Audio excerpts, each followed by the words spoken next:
जी part 5 start कर दिया हमने। अच्छा जी, ज़रा ये कंसोलिडेशन का सवाल ओके है ना? ठीक भाई, बगैर मुझसे पूछे मिटा दिया बोर्ड यार। चलो कोई बात नहीं। अच्छा जी, एसोसिएट का चैप्टर में तशरीफ़ की टोकरियां लाएं।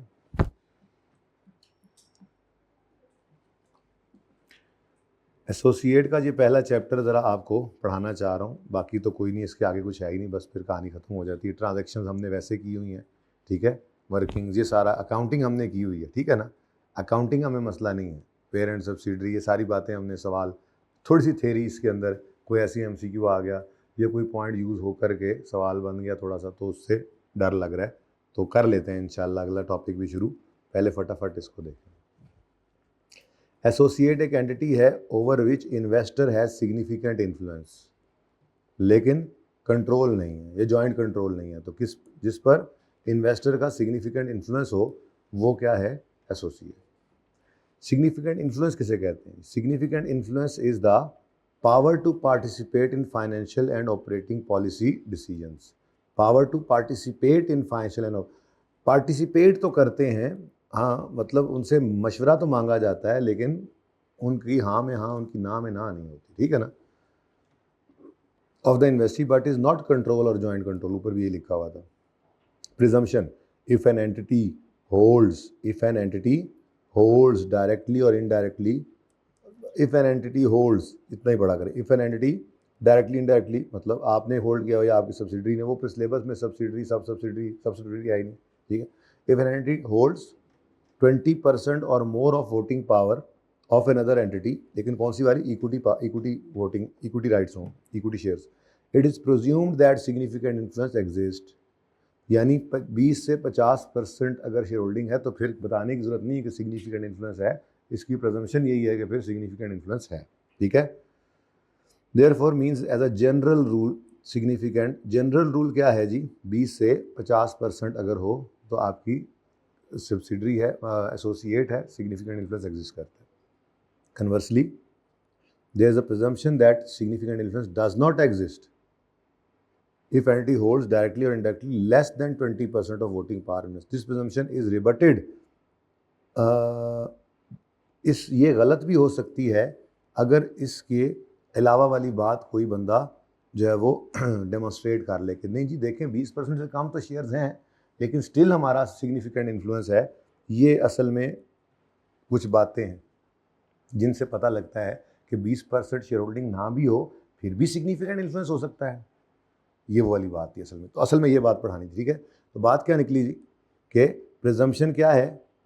सिग्निफिकेंट इन्फ्लुएंस, इधर sorry, presumption presumed that significant influence exist अगर 20% से 50% शेयर होल्डिंग है, और अगर लेस देन 20% है तो फिर प्रिजम्पशन है कि सिग्निफिकेंट इन्फ्लुएंस नहीं है, ठीक हो गया। लेकिन अगली बात क्या थी? ये प्रिजम्पशन रिबट भी हो सकती है, ये गलत भी हो सकती है, ये चैलेंज भी हो जाती है अगर सिग्निफिकेंट इन्फ्लुएंस क्लियरली डेमोन्स्ट्रेट कर लिया जाए। अब उसके लिए फिर कुछ ना निशानियां बताई गई हैं आगे कि कब ऐसा हो सकता है। तो इंपॉर्टेंट है बहुत ये वाला पॉइंट, ठीक है जी। अच्छा जी, the existence of significant influence is usually evidence in one or more of the following ways. लेकिन कब? जब भाई ये नहीं है। अगर तो ये है फिर तो प्रिजम्पशन है कि सिग्निफिकेंट इन्फ्लुएंस एग्जिस्ट करता है। अगर ये ना हो फिर भी एग्जिस्टेंस ऑफ सिग्निफिकेंट इन्फ्लुएंस हो सकती है। उन्होंने कहा जी इनमें से कोई एक हो तो हो सकती है। वो क्या बातें हैं जी? वो है जी representation on board, board of directors में आपका एक डायरेक्टर मौजूद है, representation on the board, board of director में आपका एक डायरेक्टर भी बैठा हुआ है। तो फिर अच्छी खासी 6-7 डायरेक्टर्स में एक डायरेक्टर उन्होंने आपके 15% शेयर्स हैं, लेकिन आपका एक डायरेक्टर उन्होंने रखा हुआ है अपने बोर्ड में, तो भाई उसकी सुनी जाती है, वो बैठा हुआ है बोर्ड में। आपकी पार्टिसिपेशन है in policy making processes, policy making के अंदर आपकी पार्टिसिपेशन है। ऐसा और क्या सिग्निफिकेंट इन्फ्लुएंस होता है जी? पॉलिसी बनाने में आपसे मशवरा मांगा जाता है कि हाँ जी हम क्या करें जी, हम जो है वो डिस्काउंट पे चीज़ों को बेचें, हम फलां आउटलेट खोल लें, हम आपको पॉलिसी मेकिंग के अंदर हम जो है वो कॉस्ट कटिंग में जाएं, या हम प्राइस बढ़ाने में जाएं, या हम किस स्ट्रेटजी बिजनेस स्ट्रेटजी पे चलें, कोई हम लीज पे कर मशवरा मांगा जा रहा है, क्योंकि पॉलिसीज़ जो बनाई जाती हैं बिजनेस की उसमें आपकी पार्टिसिपेशन है, including decisions about the dividend distribution. तो policy participation including decision about dividend distribution, ठीक है। फिर मसलन मटीरियल ट्रांजैक्शंस हैं आपकी और उनकी एंटिटी के दरमियान, मटीरियल बड़ी बड़ी ट्रांजैक्शंस हो रही हैं, तो सिग्निफिकेंट इन्फ्लुएंस आ गया ना। हम तो कहते थे कोई मेजर कस्टमर है तो उसका डिस्क्लोजर दे दो, याद है IFRS 8 के अंदर कि हमारी रिलायंस है, तो अगर आपकी मटीरियल ट्रांजैक्शंस हो रही हैं दोनों एंटिटीज़ की आपस में तो आपका सिग्निफिकेंट इन्फ्लुएंस है उसमें। An interchange of management personnel, आपके भी एक्सपर्ट्स उनको जाके मशवरे देते रहते हैं या उधर से आकर इधर मशवरे देते रहते हैं, तो ये भी क्या है सिग्निफिकेंट इन्फ्लुएंस की, लेकिन क्या है जी, मैनेजमेंट पर्सोनेल, ठीक है। फिर provision of essential technical information, एक दूसरे को कीमती मशवरा कीमती राय देते रहते हैं, ठीक है। असेंशियल जो ज़रूरी है आपकी बका के लिए, ठीक है। तो ये क्या है जी, कुछ निशानियां हैं जिनमें 20 से 50 वाला नहीं भी हो, यानी 20% से कम शेयर होल्डिंग भी हो, फिर भी सिग्निफिकेंट इन्फ्लुएंस एग्जिस्ट करता है। तो ये बहुत इंपॉर्टेंट है MCQs के पॉइंट ऑफ व्यू से भी। प्लस आपके सवाल के अंदर वो ऐसे कह दे कि जी इनका शेयर होल्डिंग तो इनकी जो है वो 17% है, 15% है, लेकिन एक बोर्ड है, एक सवाल था भी सी मुझे लगता है ऐसे, बहरहाल तो बोर्ड ऑफ डायरेक्टर के अंदर एक डायरेक्टर भी बैठा हुआ है, तो फिर इसका मतलब क्या हुआ, हमारा उसमें सिग्निफिकेंट इन्फ्लुएंस है, वो हमारी एसोसिएट है, कंसोलिडेशन में उसको इक्विटी मेथड से ही लेना पड़ेगा, ठीक है। अ सब्सटेंशियल और majority ownership by another investor does not necessarily preclude an entity from having significant influence. कहता है अगर कोई मेजॉरिटी ओनरशिप किसी और इन्वेस्टर की है तो उसका मतलब ये नहीं है कि आपका सिग्निफिकेंट इन्फ्लुएंस नहीं रहा, भाई किसी और का मेजॉरिटी हो तो हो सकता है उसका कंट्रोल हो, पर आप अपनी जगह पे कायम हैं, ठीक है। अब accounting in consolidated financial statements, an entity with significant influence over investee shall account for its investment associate using except when investment qualifies for exemption। exemption किसको मिल जाती है जी, देख लेते हैं। an entity needs not apply equity method in investment if entity is a parent that is exempt from preparing। अच्छा अच्छा अच्छा अच्छा, कि वो जिसके बारे में कहा था कि वो PSO दादाजी फाइनेंशियल स्टेटमेंट्स बना रहे हैं ग्रुप की, जिसके अंदर हमें और हमारी सारी सब्सिडरीज़ को ले रहे हैं और हमारे दूसरे ओनर्स को, PDCL के दूसरे बाबर आजम को कोई एतराज़ भी नहीं है, ठीक है, और हम PVT कंपनी भी हैं, तो हम क्या थे, एग्जेम्प्ट थे फ्रॉम कंसोलिडेशन। तो जब कंसोलिडेशन ना करें तो फिर इन्वेस्टमेंट इन एसोसिएट की भी इक्विटी मेथड ना लगाएं, क्योंकि सेपरेट फाइनेंशियल स्टेटमेंट में तो वैसे ही हमारे पास 3 ऑप्शन हैं, इक्विटी मेथड लगाएं, IFRS 9 में रखें या कॉस्ट पे रखें, ठीक है। अब आगे पढ़े। और ये तो हो गया ना ऊपर वाला जो सब्सिडरी वाला चैप्टर में से आया था, ठीक है। और if all of the following 4 conditions are met, वही वाली बात दोबारा लिखी हुई है, entity is wholly own subsidiary. असल में आप जब थ्योरी पढ़ेंगे ना तो मर्जी है ना, SCP भी तो किसी को एग्जाम्प्ट कर सकता है, ठीक है कोई ऐसे भी हो सकता है। तो अगर कोई पेरेंट पहली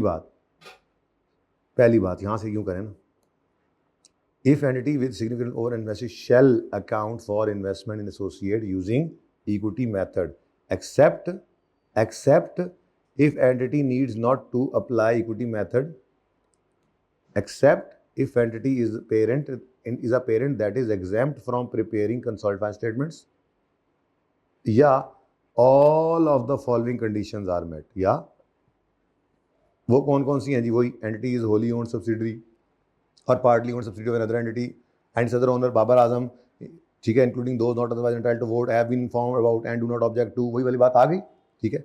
entities debt or equity are not traded on public, entity did not file nor it process of filing listed है भी नहीं और listing के process में भी नहीं है, और ultimate या any intermediate parent of entity produces financial statements, वही वाली बात आ गई, ठीक है। तो एंटिटी होली ओन्ड सब्सिडरी है या पार्टली ओन्ड सब्सिडरी है, एंटिटी खुद क्या है, एक सब्सिडरी है, ठीक है। The entity is a subsidiary, ठीक है, और and it's other owners do not object, ठीक है, कि इक्विटी मेथड नहीं लगा रहे। फिर एंटिटी की डेट या equity are not traded, entity did not file nor in process of filing its financial statement with the Securities Exchange Commission or other regulatory organization for the purpose of issuing any class of instrument, and ultimate या intermediary parent produces financial statements available for public that comply with in which subsidiaries are consolidated and measured at fair value through, तो वही वाली बात ही है असल में। तो बात वही है कि अगर किसी को कंसोलिडेशन से एग्जाम्पशन मिल गई है तो कंसोलिडेटेड फाइनेंशियल स्टेटमेंट्स का ही रूल था ना कि उसमें इक्विटी मेथड के ऊपर रखना है आपने एसोसिएट को, तो वो भी छोड़ दे, ठीक है। अच्छा जी, अब वैसे तो मैंने आपको पढ़ाया हुआ है ये, फिर भी अगर मैं बात करूं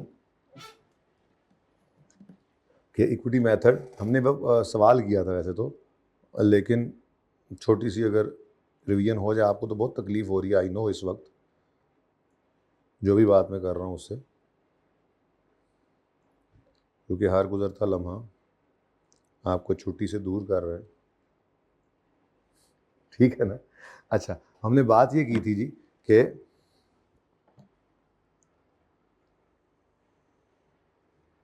सेपरेट फाइनेंशियल स्टेटमेंट्स के अंदर इन्वेस्टमेंट इन एसोसिएट है हमारी, बल्कि यूं कह लें, हमने जिस तरह से लिखा था कि जी अगर, बल्कि लिखें पूरा इन्वेस्टमेंट इन एसोसिएट, जिसका मतलब क्या है, सिग्निफिकेंट इन्फ्लुएंस। अब तो यूं कहेंगे कि आपका सिग्निफिकेंट इन्फ्लुएंस है, क्योंकि ये सिर्फ शेयर होल्डिंग से नहीं, उसके अलावा भी आ सकता है, ठीक है। तो ये बेसिकली इन्वेस्टमेंट इन शेयर्स ही होती थी। तो इसके बारे में हमने पढ़ा था कि सेपरेट फाइनेंशियल स्टेटमेंट्स में आपके पास ऑप्शन है, ज़रा रिवीजन हो जाए ना इसकी भी, क्योंकि ये फिर IFRS 9 में मैं करना भूल गया था, उसमें सवाल आए होते हैं, वो करेक्शन करवाता था जो, ठीक है ना। तो सेपरेट फाइनेंशियल स्टेटमेंट्स में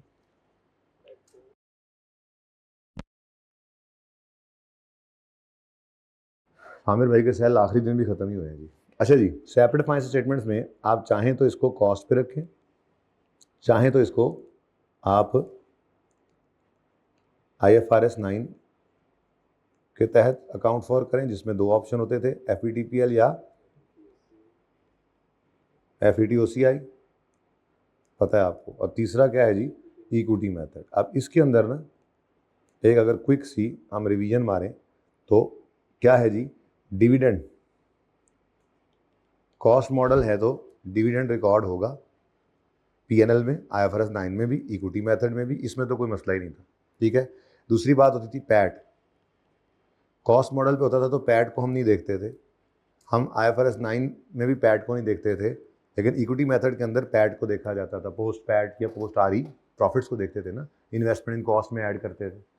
और अगर फेयर वैल्यू की बात करें तो कॉस्ट मॉडल में फेयर वैल्यू को नहीं देखते थे, IFRS 9 में फेयर वैल्यू को देखते थे, लेकिन इक्विटी मेथड में भी इसको नहीं देखते थे। ये सेपरेट के अंदर हम करते थे, याद आया कुछ वो सवाल। फिर उसके बाद IFRS 9 में 2-3 सवाल भी थे करेक्शन वाले, ठीक है, ओके। उसके बाद कंसोलिडेटेड फाइनेंशियल स्टेटमेंट्स की बात आती है, तो यहाँ पर भाई एक ही ऑप्शन है, ठीक है, और वो ऑप्शन है इक्विटी मेथड।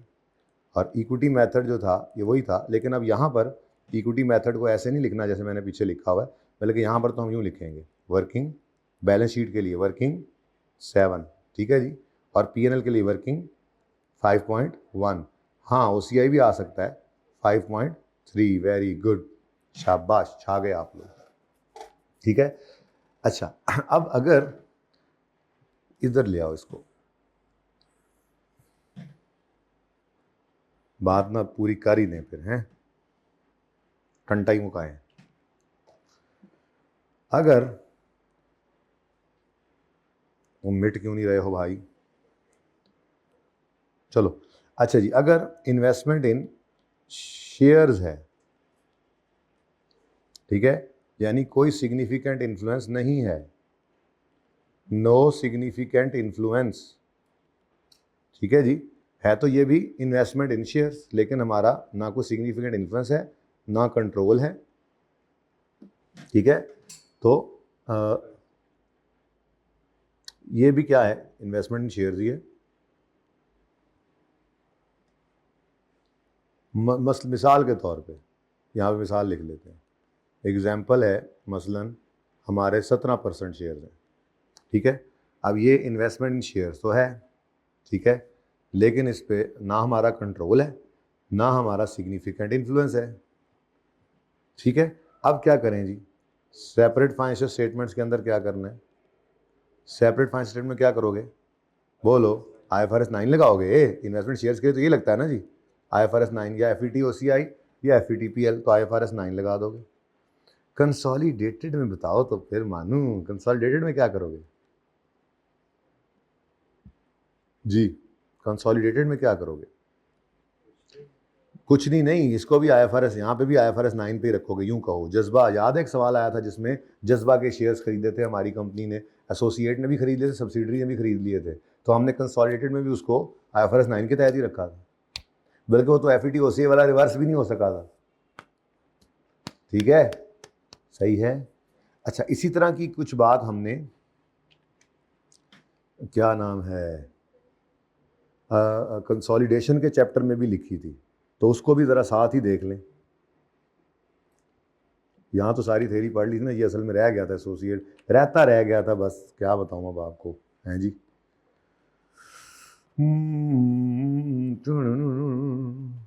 कहाँ है थ्योरी? आगे नहीं निकल गए? आगे निकल गए, ज़्यादा तेज़ी आ गई थी। ये रही थ्योरी।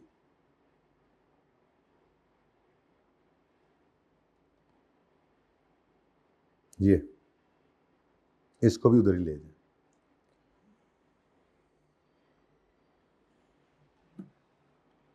ताकि कंक्लूड हो जाए ना बात सारी।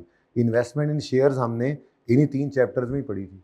कंसोलिडेशन में देखा था 50% से ऊपर शेयर्स, फिर एसोसिएट आया था 20 से 50, फिर IFRS 9 आया था 20 से नीचे। तो इकट्ठा करें ना इसको, जान छुड़ाएं परे। ऐसे क्या मुसीबत डाली हुई आप लोगों ने, हैं जी? ये ले, ओहो, एक मसला हो गया। कोई बात नहीं, सही कर लेता हूँ मैं। असल में ये इधर और ये इधर कर लेते हैं,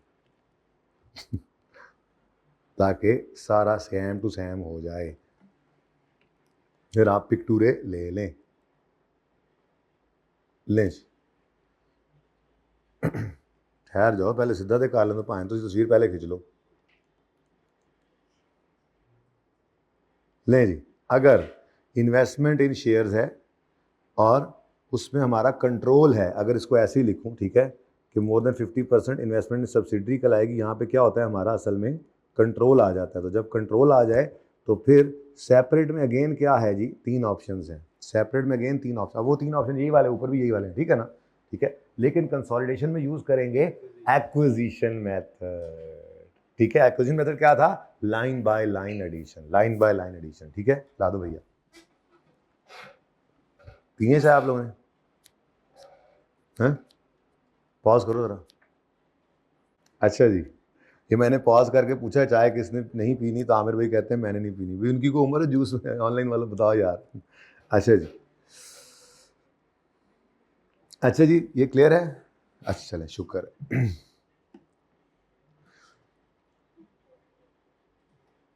इस सफ़े पे थे हम। अच्छा, अब यही आगे लिखा हुआ है, तो ये मैं इसको पढ़ा नहीं रहा फिर, ठीक है, आप इसको देख लीजिएगा। इक्विटी मेथड क्या है, चलो देख लो। इनिशियल रिकॉर्ड करते हैं कॉस्ट पे, एडजस्ट करते हैं post acquisition change in investor share of investees net assets, मतलब RE, पोस्ट RE को कहते हैं। नेट एसेट्स RE को कहते थे ना, नेट एसेट्स इक्विटी को। और चेंज किस में आता होता है? हमने कहा था शेयर कैपिटल में नहीं आता, नॉर्मली किस में आता है? रिटेन्ड अर्निंग्स में। तो पोस्ट RE है ये, कि इनिशियली कॉस्ट पे रखते हैं इक्विटी मेथड में और एडजस्ट करते हैं उसको thereafter for post acquisition change in investor shares of investees RE। मैं लिख सकता हूँ, ठीक है ना? ये पोस्ट RE लेते थे, इसी को करते थे ना। फिर इन्वेस्टर प्रॉफिट और लॉस में शामिल करते हैं शेयर ऑफ इन्वेस्टीज प्रॉफिट और loss and the investor other company share of investees OCI। यानी सादा बात, ये कह रहा है वर्किंग 7 जो हम करते थे वो, ये कह रहा है जी वर्किंग नंबर 5.1 जो हम करते थे, और ये क्या कह रहा है जी, वर्किंग जो हम 5.2 करते थे। ओके, ठीक है। In profit or loss and other comprehensive income, there should be separate lines for share of profit of associate and share of OCI from associate। ऐसे ही किया था, सब कुछ किया होगा आप, ठीक है। सेपरेट फाइनेंशियल स्टेटमेंट्स के अंदर प्रिपेयर करो सेपरेट फाइनेंशियल स्टेटमेंट में क्या करो? When entity prepare separate financial statements, they shall account for invested either at cost in IFRS under IFRS 9 या इक्विटी मेथड। ठीक है, ये बातें मैंने आपको यहाँ पे समरी करके दे दी हैं, पिक्चर खींच ली होगी उम्मीद है।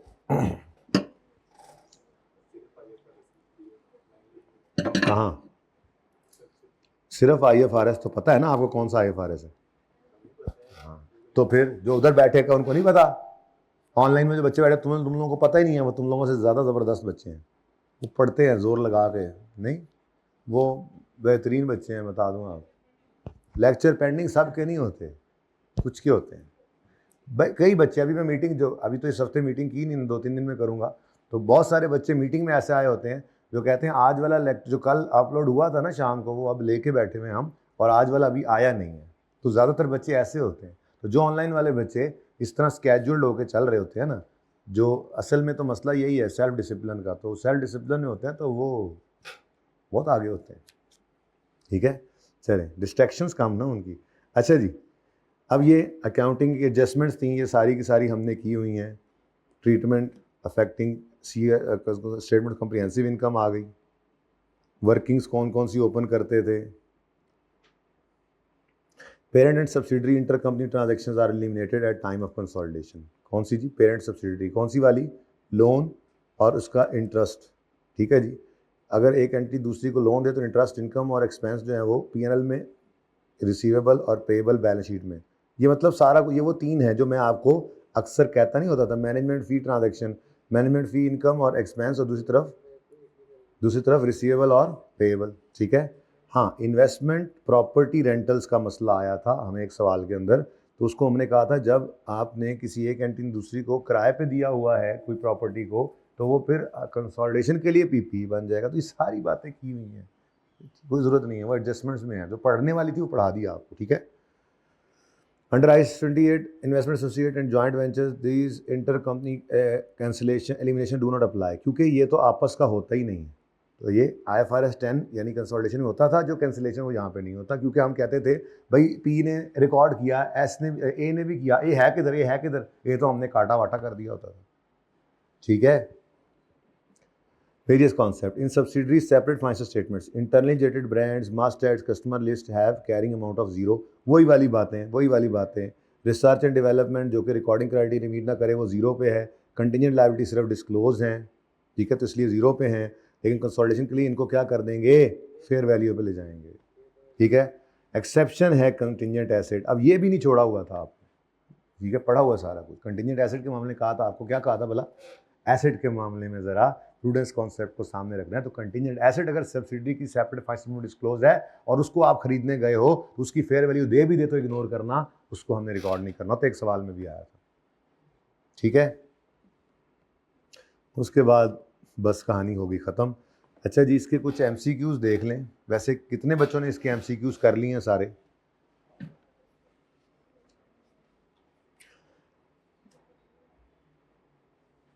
लें जी, इसके MCQs जो पास पेपर वाले हैं ना, वो तो मैं करा रहा हूँ, बाकी फिर आपने देख लेने, काम के मैंने 2-3 बीच में से करवा भी दिए थे। ठीक है, बाकी अगर कोई मसला आए, मेरे ख्याल में रिवीजन प्लान के साथ स्टिक करें। तो मेरे पहले करने दें, मुझे पास पेपर वाले कर लूँ, फिर रिवीजन प्लान आप ओपन करें, उसमें कोई है तो वो मैं देख के करा देता हूँ बस। ठीक है ना, बहुत है। वैसे भी बड़ा सवाल नॉर्मली इनमें आ रहा होता है, तो फिर कभी कभी नहीं भी आता, तो ज़रा थोड़ा थोड़ा कम नंबर का आ जाए तो फिर MCQs भी आ जाते हैं। तो आ जाए ज़रा पास पेपर्स पे जल्दी से, करते जाएं आप लोग, करते जाएं, उधर से भाई शुरू कर दें, करते जाएं आप। ਉਹ ਚੱਸ नहीं आनी, मैंने लगता है पहले दी बनी पई सी जी, ਵੱਡੀ क्लास ਲਈ बनती। इधर इधर इधर पॉज करो ना ज़रा जी बच्चों, हो गया। An inter company balance and unrealised profit from trading and asset transfer between an investor and an associate to be dealt with under the equity method। अब एसोसिएट वाली एडजस्टमेंट आ गई है। इंटर कंपनी बैलेंस को cancel नहीं करते, ऐसे ही है, cancellation नहीं होती। अनरियलाइज्ड प्रॉफिट को कैंसिल करते हैं ना। अगर P ने सेल किया तो कॉस्ट ऑफ सेल को बढ़ा के, और अगर A ने सेल किया तो S प्रॉफिट को हिट, A प्रॉफिट 5.2 को हिट करके। करते हैं कि नहीं करते? अपनी तो ज़हन में बना रहे हैं, तो ये होती है। अच्छा, asset transfer between, asset transfer का मतलब क्या है? ये भी वैसे एसेट ट्रांसफर ही होता है, कोई फिक्स एसेट बेच दिया तो वो गेन लॉस तो उसके ऊपर अनरियलाइज का देख लेते हैं अभी क्या कह रहा है वो। The investor share of inter company balances, investor कौन है, मैं पेरेंट लिख रहा हूँ, ठीक है ना, वैसे सोचिए पेरेंट बनता तो नहीं, लेकिन पेरेंट जो ग्रुप का पेरेंट होता है, investors share of inter company balance as well as unrealise profit are not eliminated. वो कह रहा है कि inter company balances are not eliminated, सही कह रहा है, लेकिन अनरियलाइज प्रॉफिट्स आर एलिमिनेटेड। ये दोनों पे ही भाई अनरियलाइज प्रॉफिट आता है ना, यूआरपी और ट्रांसफर ऑफ एसेट पे भी यूआरपी, तो यूआरपी तो हम रिवर्स करते हैं ना जी, बोलो। ये तो नहीं है, ये तो सही नहीं कह रहा, कह रहा है कि इंटर कंपनी बैलेंसेस को भी और अनरियलाइज प्रॉफिट को भी नहीं कैंसिल करना भाई, नहीं अनरियलाइज प्रॉफिट कैंसिल करना है, अपना शेयर लगा के करते हैं, पर करते हैं, ठीक है। इंटर कंपनी बैलेंस लिखा हुआ था, share of investor share of inter company balance, मतलब वो कहने की बात कुछ इस तरह की कह रहा है कि जो बैलेंस है उस पर परसेंटेज लगा कैंसिल कर दो, हद होगी यार। क्या हमने एसोसिएट की 30% बैलेंस शीट ऐड की होती है, P+S+ 30% ऑफ ए, ऐसे ही। Next, inter company balances are eliminated in full, भाई आगे ना चलो, नहीं होते एलिमिनेट। यहां पे तो कह रहा था ना इंटर कंपनी बैलेंस शेयर अपना 30% मसलन वो एलिमिनेट कर दो, नहीं पूरा कर दो, नहीं भाई, while only investor share of URP is eliminated, तो पूरी बात सही नहीं है। Investor share of inter company balance are eliminated, ये सही कह रहा है, इन्वेस्टर यानी पेरेंट का share of inter company balance eliminate किया जाता है, वाइल अनरियलाइज्ड प्रॉफिट इज, हाँ नहीं ये सही नहीं कह रहा था, सॉरी मैं गलत बोल गया, मुझे लगा प्रॉफिट कह रहा है, ये तो वैसे ही गलत कह रहा है कि बैलेंस, लेकिन कहते हैं अनरियलाइज्ड प्रॉफिट एलिमिनेट होता है फुल में, नहीं फुल में नहीं होता। Inter company balance are not eliminated, सही कहा, while only parents share of URP in profit, yes आखिर का आखिरी में सही पड़ा हुआ, ठीक है। नेक्स्ट जल्दी करो, जल्दी, अब अगला पढ़ो। अ कंपनी जो कि पेरेंट है acquired a subsidiary during the year, subsidiary has an internal research project that has been expensed out by subsidiary but has a reliably measurable fair value. Subsidiary also has customer list. अच्छा ठीक है, which of the following best describe how the parent should treat these? अभी तो पढ़ के आ रहे हैं, इत्तेफाक की बात है, हालांकि वो पढ़ा हुआ था पर सामने आ गया तो मैंने कहा चलो जरा चैप्टर पूरा कर लें, हैं जी। They should be included as part of goodwill. नहीं इनको एसेट में डालना है, गुडविल का पार्ट बना दें, यही तो मुसीबत थी, हम कहते थे गुडविल में शामिल हो ना जाएं ऐसी चीजें, तभी तो एक्विजिशन डेट पे उनको फेयर वैल्यू पे रखते थे ताकि गुडविल सही आए। अगर उनको रिकॉर्ड ना करें तो वो चीजें सारी गुडविल में शामिल हो जाएं। गुडविल के बारे में हम कहते हैं कि वो आइडेंटिफिएबल एसेट नहीं है, तो आइडेंटिफिएबल एसेट्स का गेन लॉस बुक कर लेते थे और फिर जो बचता था उसको कहते थे ये है गुडविल, ठीक है, गलत कह रहा है। अच्छा, research should be capitalise as separate asset, while customers list should be included as, अरे नहीं यार, आते आते फिर तुम्हें क्या हो गया,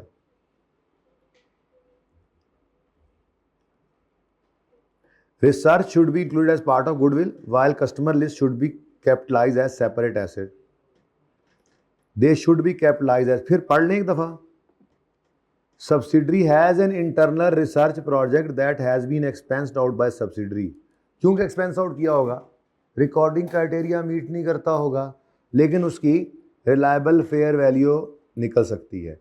फिर subsidiary also has a customer list जिसकी that the parent has not been able to, अच्छा, एक minute, parent has not been able to value आ गया, ओके, ध्यान से शुक्र है पढ़ लिया, वैसे तो हमने डिसाइड कर लिया था दोनों कैपिटलाइज होने हैं, पर भाई कस्टमर लिस्ट कैसे कैपिटलाइज करें जब उसकी वैल्यू ही नहीं निकाल पा रहे, तो फिर मजबूरी में ये भी गलत हो गया। अब देखो ऊपर कोई है सही, रिसर्च शुड बी इंक्लूडेड, नहीं, यानी कि रिसर्च को included as part of goodwill का मतलब मैंने पहले समझा दिया, उसका मतलब यह है कि इसको सेपरेटली रिकॉर्ड ना करो, तो कह रहे रिसर्च को रिकॉर्ड ना करो, कस्टमर लिस्ट को करो, हाथ दोगी यार, कस्टमर लिस्ट तो वैसे ही नहीं हो सक रही, रिसर्च को रिकॉर्ड करो, कस्टमर लिस्ट को गुडविल का, हाँ ये सही है, कौन सा भाई पोर्शन, कौन सा बना बी, दोनों को गुडविल में दोनों को रिकॉर्ड ना करो, नहीं ऐसा नहीं हो सकता। तो बहरहाल ये सिर्फ एक लाइन थी, हाँ अगर यहां पर लिखा होता कि कस्टमर की लिस्ट है, पेरेंट ने उसकी वैल्यू लगाई है मसलन 50, तो फिर आइए फरमाइए क्या चाहिए, आइए किधर थे सुबह से, कह दो कि मैं सोया हुआ था, अच्छा क्लासेस चल रही थी, चलो कंसोलिडेशन तक हमने कर लिया भाई, अब फिर बाद वाले लेक्चर साथ ले लो, शाम तक रात तक जो चलने हैं, ठीक है ना। तो फिर सुबह वाले फिर घर ले लेना, ठीक है। अब ये तो पार्ट हमें चलाने दो ना, ठीक है। मेहमान आ गए हमारे, पता नहीं कहीं से घूम फिर के। अच्छा जी, सही है ये। अच्छा, मैं कह रहा था अगर यहाँ पे लिखा होता कस्टमर लिस्ट है और पेरेंट ने उसकी फेयर वैल्यू लगा लिया 20, मतलब फेयर वैल्यू उसकी भी लग सकती है, तो फिर हम डी पार्ट टिक करते, ठीक है। मेड पार्ट ऑफ गुडविल का मतलब यह है कि उसको सेपरेटली रिकॉर्ड ना करो, asset debit surplus in working one credit ना करो, तो वो तो हमने करने ही करने। अब जिसकी नहीं है वैल्यू निकल रही, मजबूरी है, फिर उसको गुडविल का ही पार्ट बनने देंगे, और कोई हल नहीं है ना हमारे पास, ठीक है जी। 23 यार, ये तो अब parent limited has 75% share holding in subsidiary limited since 2021। During 2021 SL made sale of 10 million PL to PL at a profit of 2 million. At 31 December PL had 60% of these goods. तो 2 मिलियन का profit है, इसी का 60% ना कर दें, बोलो। चलो देख लेते हैं, अनसोल्ड गुड्स भी तो इसमें से निकलती हैं। What would be the impact of URP on consolidated financial statement. हाँ जी, देखो बच्चों, 10 मिलियन की सेल है, उसका 60% अनसोल्ड है, तो फिर प्रॉफिट भी तो उतना ही उसी हिसाब से बनना है ना। तो कितना बनता है जी प्रॉफिट भी, मैं कह रहा हूँ क्या कर लो, 60% करो, कितना आता है 1.2। अब what would be the impact of unrealised profit on consolidated financial statements. किसने बेचा है, किसने बेचा है, पेरेंट ने ड्यूरिंग S2P है, S2P। तो S2P की एंट्री क्या होती है,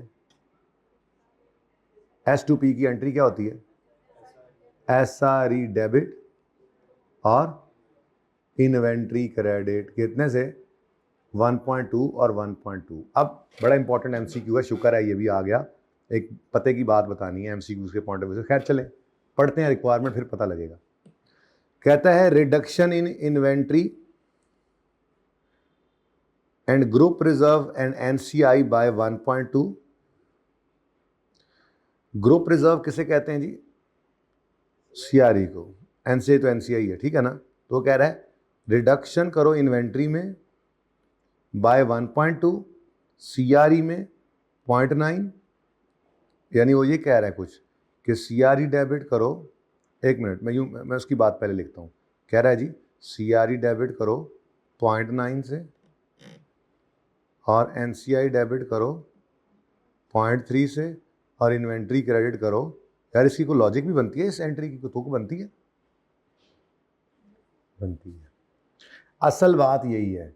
अब वो दिन याद करो जब मैंने पहली बार आपको SRE में एडजस्टमेंट करवाई थी, जब मैंने आपको कहा था कि भाई एक नुकसान ने दोनों को मिलना है, एक नुकसान ने CRE को और NCI को मिलना है।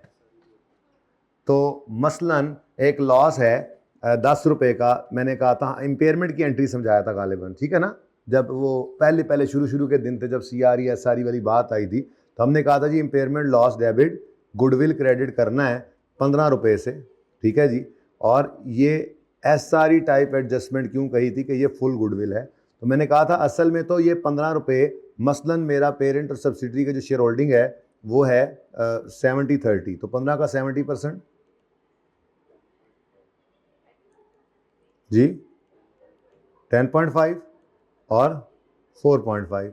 तो मैंने कहा था असल में तो यूं होना चाहिए 10.5 और 4.5, लेकिन ये अलग अलग करें, हर ट्रांजैक्शन पे हम जो है वो परसेंटेज लगाएं, उससे बेहतर है क्या कर लें, इधर ही डाल दें, और यहां से जब बट के जाएगा प्रॉफिट तो वो खुद ब खुद ही क्या हो जाएगा, कम। पर असल कहानी तो वही थी। तो असल में ये देखना पड़ेगा, ये बात पत्नी इनमें से हो सकता है यही वाली सही हो, तो बाद में देखते हैं, ठीक है। आगे बढ़ो। रिडक्शन इन इन्वेंट्री 2 से हो, हाँ 2 से, ये तो गलत हो गया क्योंकि 2 से तो नहीं ना करनी, 2 क्या था, 2 तो प्रॉफिट है पूरा, अनसोल्ड सिर्फ मसला अनरियलाइज से होता है, ठीक है। तो मैं आगे नहीं पढ़ रहा, ओके। रिडक्शन इन इन्वेंट्री 1/2 ठीक है, 0.72 मिलियन। एक मिनट, इस 1.2 को जो आपने निकाला है 1.2, इस 1.2 को जरा टुकड़े करके तो देख लें। 1.2 का 75% कितना है, पॉइंट, तो 0.9 CRE को और अच्छा तो ये तो 0.75 वगैरह कह रहा है, ये भी सही नहीं। रिडक्शन इन्वेंट्री नहीं, दोनों में यही है। सारा CRE में डाल दें, नहीं, ये तो CRE टाइप एडजस्टमेंट ही नहीं थी। तो असल में ये बताना चाह रहा था आपको, ये जो उसने लिखा है ना, दरअसल ये एंट्री है जिसमें हम कह रहे हैं कि CRE में क्या ले जाओ जो सिर्फ NCI को, मतलब SRE को हिट नहीं करो आप ना, आप क्या करो, आप CRE को हिट करो जो उसके हिस्से का बनता है 1.2 × 75, ऐसे ही है। बाकी NCI को दो ना इस लॉस का हिस्सा, 1.2 का 25, तो ये बना जी 0.9 और 0.3, ठीक है।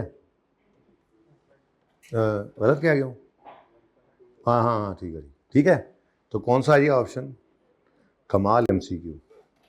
अब ये परिचय में बंदा मिस कर ही जाता है, लेकिन बहरहाल पता था आपको, बस ये पता नहीं था आपको कि आपको पता है। 22, Ansu Limited owns a property that has been rented to subsidiary which uses it as sales office. How should the above property classified by Ansu in separate? In separate तो ये investment property है और consolidated में ये B ही लग रहा है मुझे, और क्या पढ़ने। Which of the following statement is correct? In case of sale of goods by parent to associate, URP is eliminated in full, not full.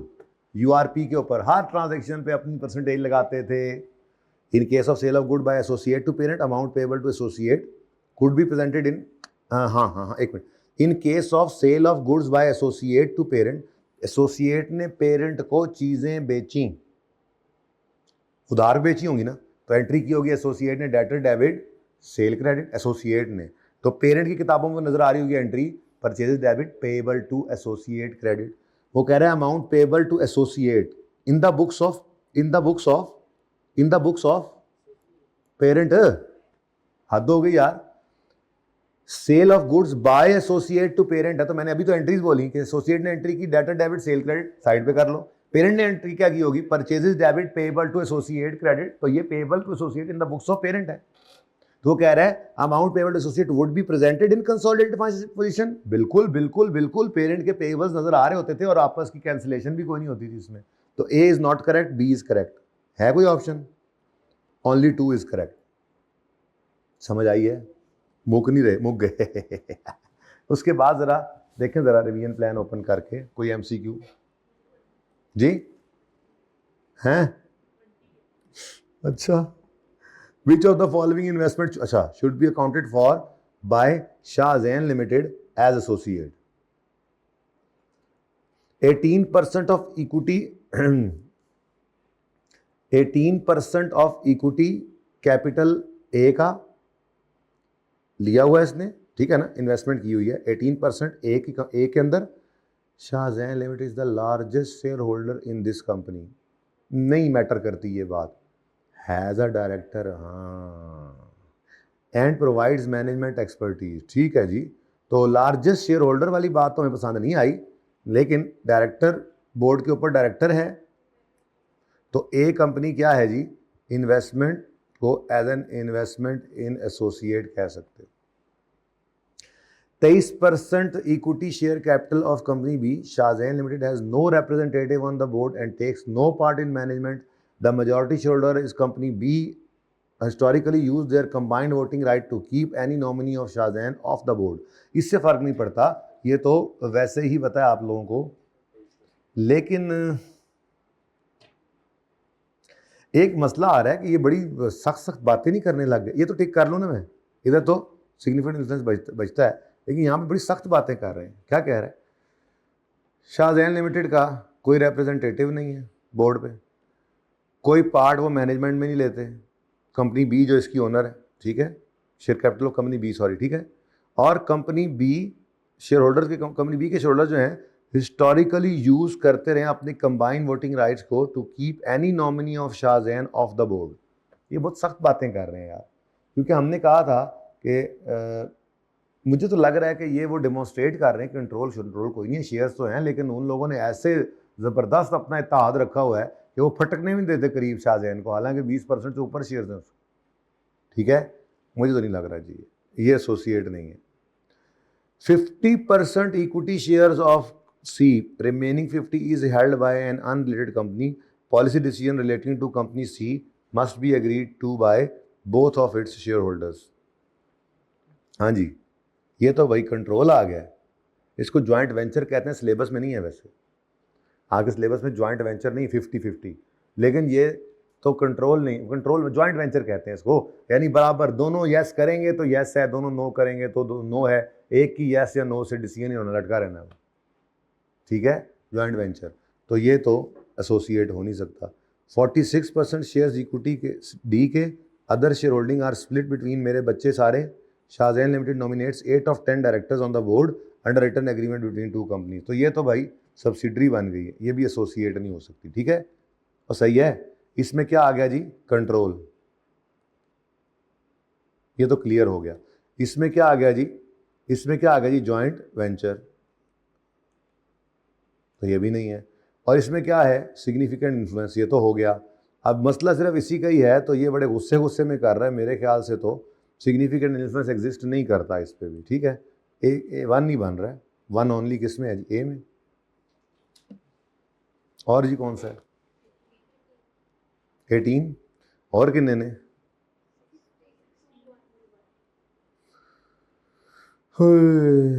देखो जी जल्दी से करो इसको। 1 अक्टूबर 18 पे Yusuf limited acquired 3 million Abdullah 10 million share, तो 3 मिलियन 10 में से लिए हैं तो 30% है। In exchange of 7.5 million of its own share, अपने 7.5 मिलियन शेयर दिए। Stock market value of Yusuf limited shares on exchange date was, तो 7.5 इंटू 16 करेंगे तो इन्वेस्टमेंट की कॉस्ट आ गई। वैसे मैंने कहा बता दूं, चलते चलते ये चीज़ें ध्यान में चल रही होती है ना, 120 भाई, इसको भी 20 से नीचे कर दें, ज़रा 16 पे कर दें थोड़ी सी, मेरे वाले को। अच्छा, Abdullah's profit is subject to seasonal variation. Abdullah जिसको हमने एक्वायर किया है associate, its profit for the year ended 31 March 19 was 100 million. 20 million of this profit was made from 1 April to 30 September. हमने 1 अक्टूबर पे इसको एक्वायर किया है, ठीक है। तो वो कह रहा है कि 20 मिलियन प्रॉफिट इसका, प्रॉफिट फॉर द ईयर 100 है, जबकि 20 मिलियन प्रॉफिट जो है वो 1 अप्रैल से 30 सितंबर तक है, ऐसे ही है। तो 1 अक्टूबर 18 से अक्टूबर, नवंबर, दिसंबर, जनवरी, वो अगला साल चले जा रहा है, 31 मार्च 19 तक जाना है ना, तो 30 सितंबर, तो 6 महीने का 20 है, बड़ी गल है ना।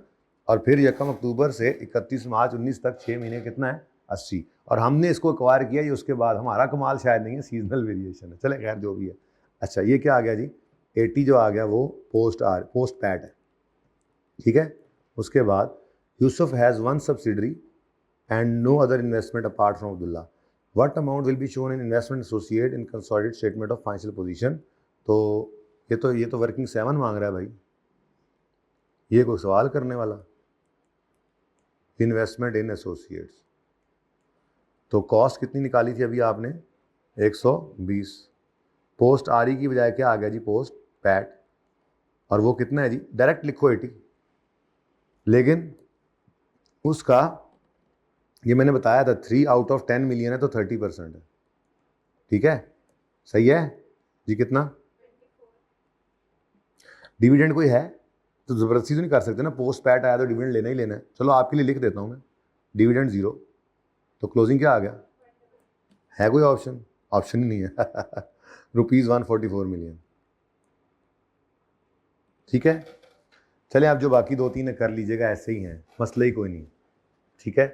तो इसी तरह से कंसोलिडेशन है, तो इसके मैंने आपको एमसीक्यूज करवा दिए थे, जो करने वाले थे, मोटे मोटे एमसीक्यूज हमने कर लिए थे, रीजन प्लान वाले ही थे गालिबन, मुझे याद पड़ता है, ऐसे ही है, ठीक है।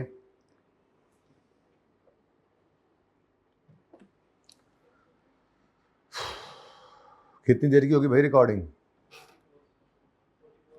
44 मिनट्स के ऊपर फिर ब्रेक लगानी चाहिए, क्या ख्याल है, यहीं पे बैठे रहेंगे, 5 मिनट की ब्रेक करते हैं, छोटे छोटे पार्ट्स रहें, लेकिन पार्ट्स ज़्यादा हो रहे हैं, ऑनलाइन वाले क्या सोचेंगे, आज जब उनको क्लास जाएगी क्या सोचेंगे, ये हुआ क्या है, ये क्या 10 पार्ट्स, वो नहीं पता, बीच में 45 मिनट्स, पता ये कौन सा पार्ट चल रहा है भैया, 5। चलो फिर मेरे ख्याल में 37 कर लेते हैं, फिर करते हैं। इसके बाद फिर हमने क्या करना होगा, इसके बाद हम करेंगे IAS 12 है, IFRS 8 है और एथिक्स है।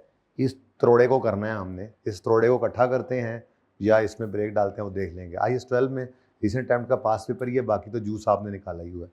IFRS 8 भी सारा जूस निकला हुआ है।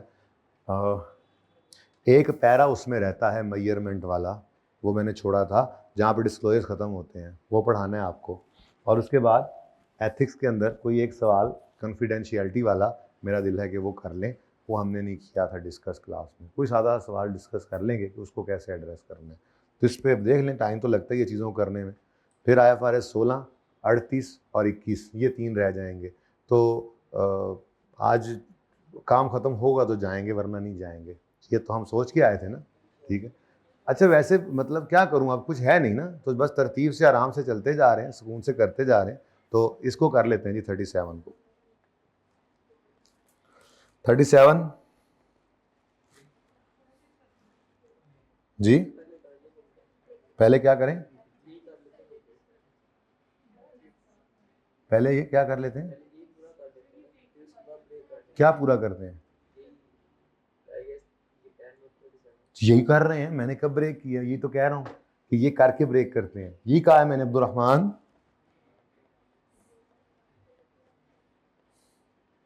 इसकी बस रिसेंट एम्प्टी करनी है, क्योंकि इसके प्रोविजन का नोट आपको मैंने पार्ट बी में दिया था और फिर एक होमवर्क में भी दिया था सवाल, पता नहीं किसी ने किया या नहीं। मुल्तान पेट्रोलियम करवाया था और उससे अगला या पिछला एक सवाल होमवर्क में दिया था, वो कर लिया था, हो गया था। चल साहिवाल वाला मुल्तान मैंने कराया था, साहिवाल वाला आपको होमवर्क में दिया था। यार मैं अभी देख रहा था यार, ये डिस्क्लोजर्स को एक नज़र डाल लेनी चाहिए, क्योंकि बाकी सब कुछ तो क्या है बेटा, बाकी सब कुछ तो क्या है, ये सारी वो चीज़ें हैं जो आपने की हैं प्रैक्टिकली ना, सारी चीज़ें तो ये वही लिखी हुई हैं, ये सारा कुछ वही था, ठीक है ना। फ्यूचर रिपेयर आता है आपको, फ्यूचर रिपेयर, फिर कंटिजेंट लायबिलिटी, वो पहले दिन से पढ़ते आ रहे हैं। कंटिजेंट लायबिलिटी जिसमें या तो आउटफ्लो पॉसिबल हो, ठीक है, यानी प्रॉबेबल ना हो, आउटफ्लो पॉसिबल हो, या रिलायबल एस्टीमेट ना हो। अच्छा आउटफ्लो पॉसिबल क्या होता है कि किसी कंटिजेंट इवेंट के ऊपर है, हमारे काबू में नहीं है इसके पैसे का पे होना, तो कंटिजेंट लायबिलिटी पहले दिन वाली बात है। ये सारा स्टैंडर्ड लिखा हुआ है, मुझे इनमें से कोई मसला नहीं है कि किसी चीज़ को पढ़ाना पड़े, आप बेशक देख लीजिएगा। Virtually certain asset, contingent asset, ये ज़रा देखें क्या कहता है जी, वैसे ही ज़रा तजर्बे के तौर पे। कंटिजेंट एसेट अकाउंटिंग, मैंने इसके ना सिर्फ डिस्क्लोजर्स पढ़ाने हैं, वो रहते हैं, करवा दिया था डिस्क्लोजर, मुल्तान और साहिवाल में किया हमने, ठीक है ना। उसको पढ़ना अभी बाकी है, ठीक है। छोटी छोटी चीज़ें ऐसे बेटा रह जाती हैं, बस वो रहती रह जाती हैं, फिर उसके बाद फिर ऐसे ही आखिरी दिन उनको देख लिया जाता है, और आखिरी दिन बंदा बड़ा इन्जॉय करता है उनको पढ़ के, क्योंकि हर चीज़ ना ऐसे काबू में होती है, सारा स्टैंडर्ड पढ़ा हुआ है, हर चीज़ देखी हुई है, कई सवाल किए हुए हैं, अब उनको पढ़ना फिर लेवल। और वैसे रही इतफाक से ही थी, वरना चीज़ें इतफाक से रहती हैं, लेकिन बाद में भी फिर कुछ ना कुछ चलो मिल जाता है। चलो ज़रा एंड में बंदा ये भी कहता है यार बड़ी बड़ी रिवीजन हुई है यार, सारा सिलेबस हमने रिवाइज किया। हालांकि रिवीजन क्या हुई होती है, जो चीज़ कोई रह गई होती है वो कर लेता है बंदा, और रिसेंट टाइम का सवाल कर रहा होता है, रही हुई चीज़ें ही कर रहा होता है बंदा, ठीक है।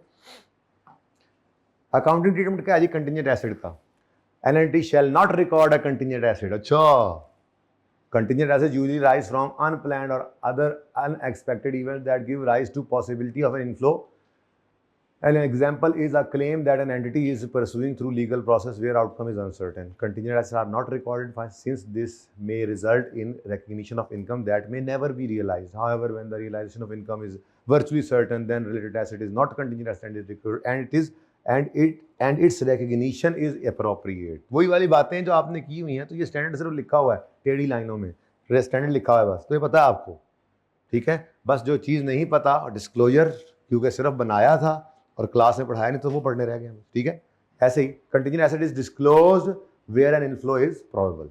Contingent asset are assessed continuously to ensure that developments are appropriately reflected in financial statements, यानी कि तब्दील होकर वर्चुअली सर्टन हो जाए तो रिकॉर्ड कर लो, ठीक है। If it has become virtually certain that an inflow of economic benefits will arise, and the asset and the related income are recorded in financial statements in the period in which the change occurs. कहते हैं पहले contingent asset था, इस साल virtually certain हो गया तो record कर लो। अब ये बातें आपको बताने की जरूरत नहीं है, ठीक है। अगेन रिवीजन प्लान को फॉलो करना है, ठीक है। ओके, जो उसमें पढ़ने वाली चीज़ है लिखी हुई है वो पढ़नी है। फिर एग्जाम्पल आई, हाँ ये डिस्क्लोजर्स हैं, या अल्लाह खैर। आगे ये बना हुआ डिस्क्लोजर हमने देख लिया था, सिर्फ इसको पढ़ना बाकी है। बाकी इधर से भी मैंने जो काम की एग्जाम्पल्स थी 3-4 वो पढ़ा दी थी, सारी पढ़ने की ज़रूरत नहीं है, ये भी इसलिए पढ़ाई थी किसी सोल्यूशन के अंदर ये हेल्प कर जाती हैं।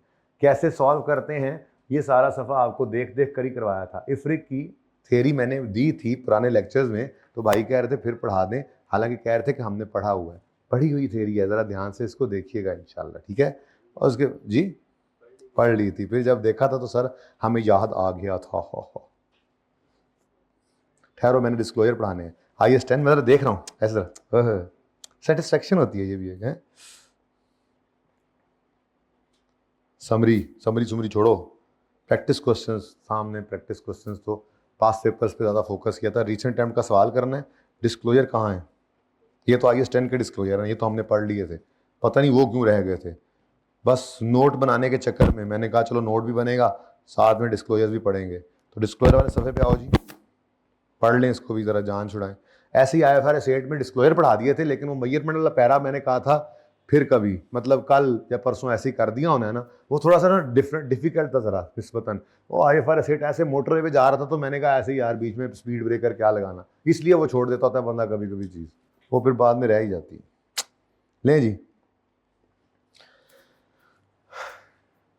आपके सामने नोट है, दुआ करो। मैंने जो मुल्तान पेट्रोलियम वाला नोट आपको लेक्चर दिया था, उसमें नोट 1 नोट पे बनाया था या बोर्ड पे बनाया था?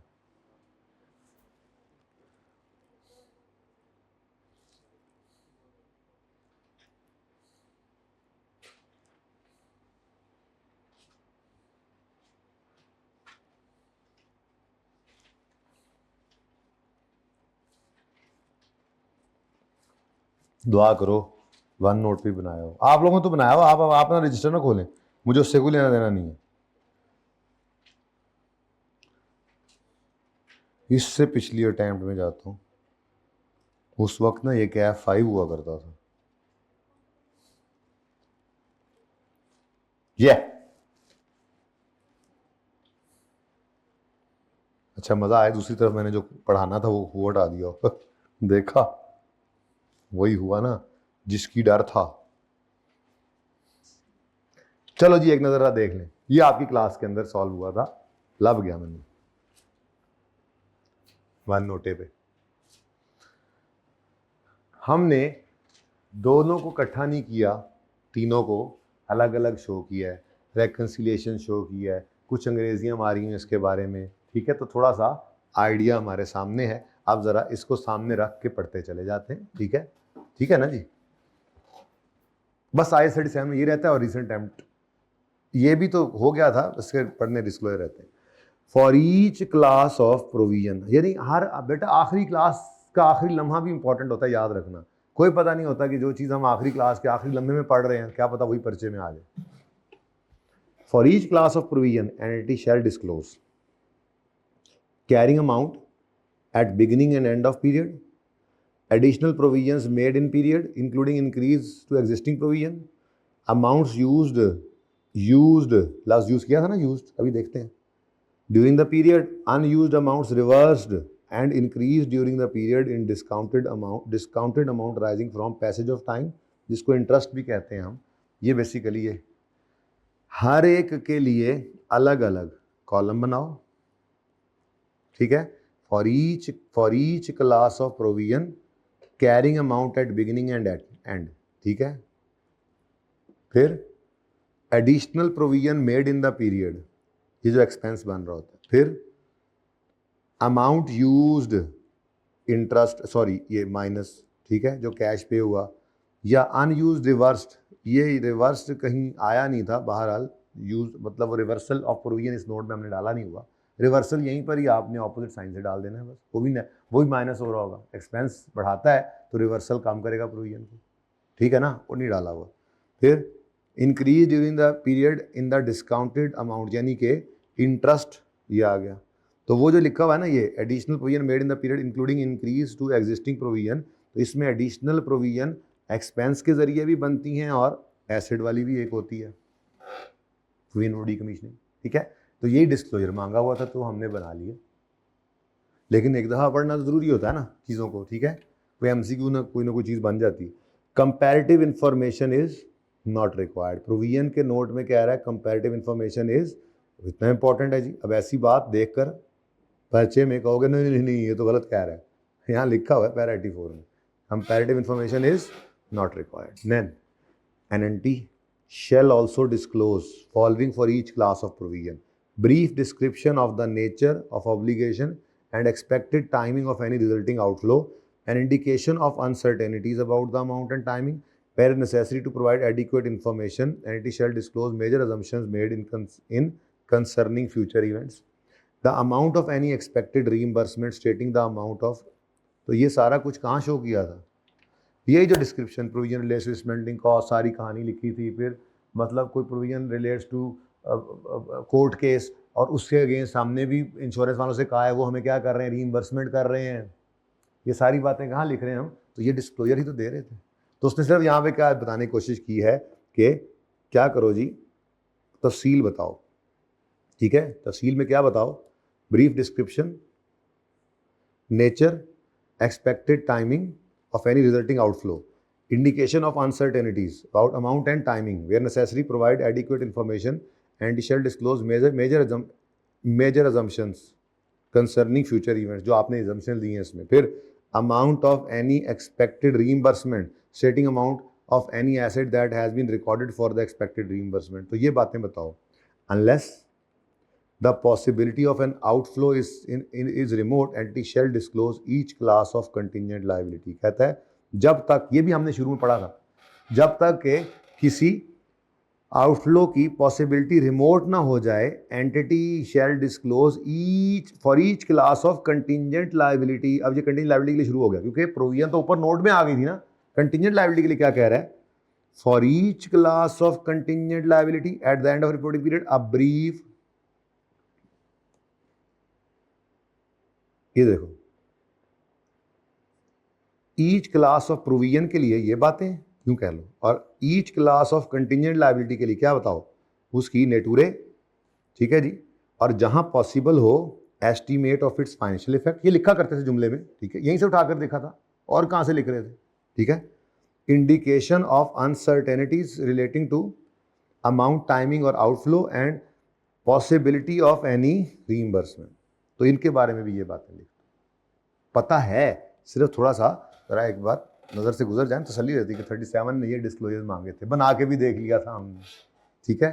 फिर where a provision and a contingent liability arise from same set of circumstances, entity makes the disclosure required by para 84 to 86, ये 84 है और ये 85 है और ये 86 है, ਜਿਹੜੀ ਗੱਲਾਂ ਉੱਤੇ करके आए हैं, ठीक है। तो कह रहे हैं where provision and a contingent liability arise from same set of circumstances, एक ही चीज़ वो कल हमने देखा था, एक मुझसे गलती भी हुई, थोड़ा मैं मिस कर गया था लिखते हुए कहीं पे, कल गालिबन था क्लास में आपकी, कहीं पे ना ऐसे ही हुआ था कि मैंने सिर्फ लिख दिया था कि ये प्रोविजन बुक, हाँ कल नहीं आज सुबह की बात है शायद, हाँ जो कंटिजेंसीज कमिटमेंट का नोट बना रहे थे तो उसमें मैंने कहा था जी प्रोविजन 3 रुपये की बुक कर ली है, 7 रुपये की कंटिजेंट लायबिलिटी के बारे में बात ही नहीं थी की, वो वैसे भूल हुई थी ना। ये क्या कह रहा है, कहता है अगर provision contingency arise from same set of entity shell make disclosure required by para, an entity shell make the disclosure required by para in a way, entity shall make the disclosure in a way that shows the link between provision and contingent liability। वो तो उसी के नीचे लिख दिया था हमने, उसी जुमले में बल्कि लिख दिया था, ठीक है। कहता है अगर एक ही केस से दोनों चीज़ें निकल रही हैं तो हम उसका हल क्या निकालेंगे, हम तो जी उसी प्रोविजन के नीचे सब नोट डाल के उसकी कहानी लिखते हुए साथ कंटिजेंट लायबिलिटी भी शो कर देते, बल्कि हम तो उसी में रिसीवेबल भी शो कर देते होते हैं, ज़िंदगी आसान, यूज़र की भी अपनी भी, ठीक है। Where any of the information required by para 86 to 89 is not disclosed because it is not practical, हाँ वो कहता है where any information is not disclosed because it is not practicable that fact shall be stated। अब ये भी important बात है, तो यहाँ से कहानी शुरू हुई है जी, ये यहाँ से कहानी शुरू हुई कि क्या करो जी, नंबर 1 वो रेकन्सिलिएशन टाइप चीज़ बना दो, ठीक है। नंबर 2 अंग्रेजी लिख दो, अगर मैं शॉर्ट करूं बातों को, नोट आपके सामने दिमाग घूम रहा है, ठीक है ना, अंग्रेजियां लिखो। नंबर 3 और 1 मिनट ध्यान करो भाई, प्रोविजन और उसकी अंग्रेजी तो लिखी, यही तो मैंने पहले दिन आपको कहा था, जो उन नोट्स के अंदर शायद थोड़ी सी कमी भी थी, कि प्रोविजन जहाँ पे हमने वो पहले दिन जो टेबल बना था, एसेट साइड लायबिलिटी साइड बना हुआ पड़ा था, तो मैंने कहा था कि प्रोविजन के साथ लिखो, बल्कि शायद लिखा हुआ था अकाउंट फॉर भी करना है और प्रोविजन को डिस्क्लोज भी करना है, जबकि कंटीजेंट लायबिलिटी को सिर्फ डिस्क्लोज करना है। लेकिन एसेट साइड पे हमने कहा था वर्च्यू साइड में सिर्फ रिकॉर्ड करो, तो ये वही तो था, अकाउंट फॉर करो, प्रोविजन का नोट बनाओ, रेकन्सिलिएशन बनाओ और फिर क्या करो, डिस्क्लोजर दो, इन बातों की अंग्रेजियां लिखो, फिर कंटीजेंट लायबिलिटी के बारे में भी डिस्क्लोजर दो, ठीक है। उसके बाद प्रोविजन और कंटीजेंट लायबिलिटी, चौथी बात ये कर रहा है, अगर एक ही चीज़ से निकल रही हो तो ज़रा मेहरबानी करके थोड़ा ऐसा प्रेजेंटेशन दो कि लिंक उनका नज़र आए आपस में। और अगर किसी वजह से आपने कोई ऊपर वाली कितनी बातें की गई हैं वो नहीं बताई हुई, तो आप क्योंकि वो इम्प्रैक्टिकेबल था तो इस फैक्ट को बताओ। In determining which provision or contingent liability may be aggregated to form a class, it is necessary to consider whether nature of item is sufficiently similar. अरे यार सादा सी बात है, वो कह रहा है इसका मतलब ये है कि दो एक जैसी मिलती जुलती प्रोविजंस को, सॉरी इसको कंटीजेंट लायबिलिटीज़ को या प्रोविजन को एग्रीगेट किया जा सकता है कि लोग बिल्कुल एक जैसी ही हों, बिल्कुल मिलती जुलती हों, ठीक है। तो वो कह रहा है कि जी सफिशेंटली सिमिलर हों for a single statement about them to fulfil the disclosure statement, ठीक है ना, रिक्वायरमेंट्स को इकट्ठा कर सकते हैं उसको। फिर number 6 where an inflow of economic benefits probable, inflow asset की बात हो रही है, एंटी शैल डिस्क्लोज, अब ये कंटीजेंट एसेट शुरू हो गया, ठीक है। कंटीजेंट एसेट के बारे में क्या बताओ, a brief description of nature of contingent asset at the end of reporting and where practicable estimate of financial effect, तो हम इकट्ठे ही याद रखा हुआ हमने, इसी तरह से पढ़ते थे बोलते थे। इट इज़ इम्पॉर्टेंट, ये अलग अलग बातें हैं, ठीक है। It is important that disclosure of for contingent asset avoid giving misleading indication of likelihood of income arising. फिर where any of the information required is not disclose because it is not practicable to do so the fact shall be stated. तो ये तो repeat telecast ही चल गई, देखो इधर यहाँ से कहानी एक जैसी चल रही है, ये देखो ज़रा। कंटीजेंट लायबिलिटी को मैं यूं कर लूँ ज़्यादा बेहतर है, कंटीजेंट लायबिलिटी को डिस्क्लोज करो और जहाँ पे प्रोविजन और लायबिलिटी एक जैसी हो तो उनको जो है वो लिंक उनका क्रिएट करो, और जहाँ पे ऊपर वाली कोई इन्फॉर्मेशन नहीं दे सके हो, ठीक है, तो उसको क्या कर दो। फिर प्रोविजन या कंटिंजेंसीज को, ये अलग पॉइंट है, ये पॉइंट नंबर 4 ही कर देता, ठीक है ना। प्रोविजन या कंटिंजेंसीज को क्या करो, अगर ग्रुप कर सको तो कर लो। फिर एसेट साइड पे शुरू हो गया जी, कि अगर कंटीजेंट एसेट है तो उसके बारे में डिस्क्लोजर दो, ये पहली बात आ गई। फिर दूसरी बात कि मिसलीडिंग ना करो इसको, ऐसे ना हो गया आपको लगे कि इनकम आ रही है और अगर नहीं डिस्क्लोजर दे पाए किसी वजह से तो उस फैक्ट को बता दो, ठीक है जी। ये तो 5 बना लो, ओके। तो ये मोटी मोटी बातें पढ़ी हुई हैं आपने। Where disclosure might affect entity's position, ओए होए होए, ये बड़ी इंपॉर्टेंट बात है साथ जी। मतलब अगर आपके डिस्क्लोजर से आपके ऊपर कोई, आपकी शान में कोई कमी आ रही, मतलब कोई मसला आ रहा है आपके लिए, ठीक है ना, तो क्या करें, आपके ख्याल में क्या करना चाहिए? नहीं बताना चाहिए, डिस्क्लोजर छुपा दें, बताना चाहिए, सब बता दें, कोई दरमियाना रास्ता है। दरमियाना रास्ता ये है कि आप कुछ बता भी दें, छुपा भी लें, लेकिन जो छुपाएं उसके बारे में बता दें कि हमने छुपाया। मतलब देखो जरा पढ़ लें इन, लेकिन ये है बहुत मसले, मतलब बहुत है। In extremely rare circumstances disclosure of some or all of information required by 37 disclosures can be expected to prejudice seriously the position of entity in a dispute where other parties on the subject matter of provision, contingent liability or asset. हाँ, जैसे हमारे खिलाफ case किया हुआ है, कामरान भाई ने मेरे खिलाफ केस किया हुआ है कि जी इन्होंने जो है वो मतलब हमें वारंटी क्लेम नहीं दिया या चीज़ें हमें डिफेक्टिव सप्लाई की हुई हैं, ठीक है, और हम अपनी फाइनेंस स्टेटमेंट्स के अंदर डिस्क्लोजर दे दें कि जी वकील साहब कह रहे हैं हमारे हारने के चांसेस ज़्यादा हैं, असल में गड़बड़ तो हमने की है, तो कामरान भाई फाइनल पकड़ के लेके जा रहे हों, मतलब ऐसी को कह रहा है कि कोई ऐसा मामला है कि, लेकिन एक्सट्रीमली रेयर सर्कमस्टांसेस में क्या जी, डिस्क्लोजर देना ऑफ सम या all information required by 37 disclosures can be expected to prejudice. Prejudice का मतलब क्या होता है?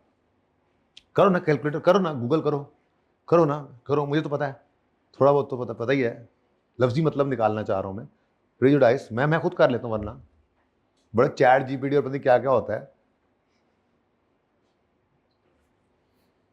मैंने आपको इसका खुलासा बता दिया है कि नुकसान अगर हो रहा है, ठीक है ना, लेकिन आप बताओ प्रीजुडाइस का मतलब क्या है? और कोई और दूसरा मतलब, ये तरह मजा नहीं आया। अनफेयर, अनफेयर नहीं, कुछ और। हाँ, अनजस्टिफाइड कह रहा है, एक्सपेक्टेड है कि सीरियसली वो अनजस्टिफाई कर देगा, मतलब लफ्जी मतलब, ठीक है, of the position of entity in a dispute. किसी के साथ आपका डिस्प्यूट चल रहा है, तो उसमें आप जो है वो, आपको सीरियस कंसर्न्स हैं, आपको सीरियस नुकसान पहुंच सकता है, यूं कह लें, ये लफ्जी मतलब इसका भी फिट नहीं हुआ आपसे, ठीक है ना। With other parties on subject matter of provision containing liability और एसेट इन सच केसेस। क्या करो फिर, क्या करो फिर, ये ज़रा छोटा छोटा कर लें। इन एक्सट्रीमली रेयर सर्कमस्टांसेस, कब जी, क्या जी, disclosure of information required by 37 can be expected to prejudice seriously the position of entity in a dispute with other parties। अरे डिस्प्यूट अपने साथ थोड़ा ही होता है, ऑन द सब्जेक्ट मैंने सिर्फ वही वाला इंपॉर्टेंट कर लिया हाईलाइट, ठीक है, ठीक है जी। In such cases entity needs, in such case, ओए होए तक तक तक तक, in such cases entity needs not to disclose the need not disclose the information but shall disclose the general nature of dispute together with fact that and reason why information has not been disclosed।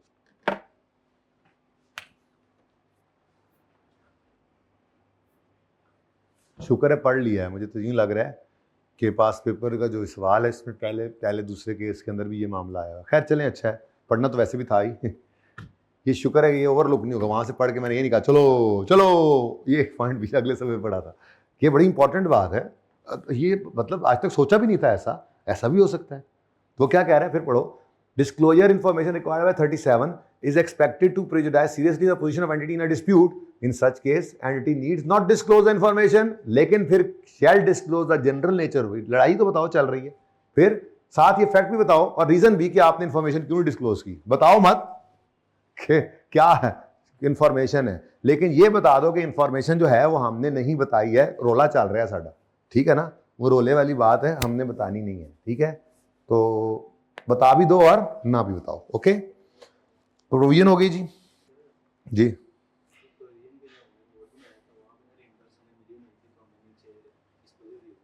क्या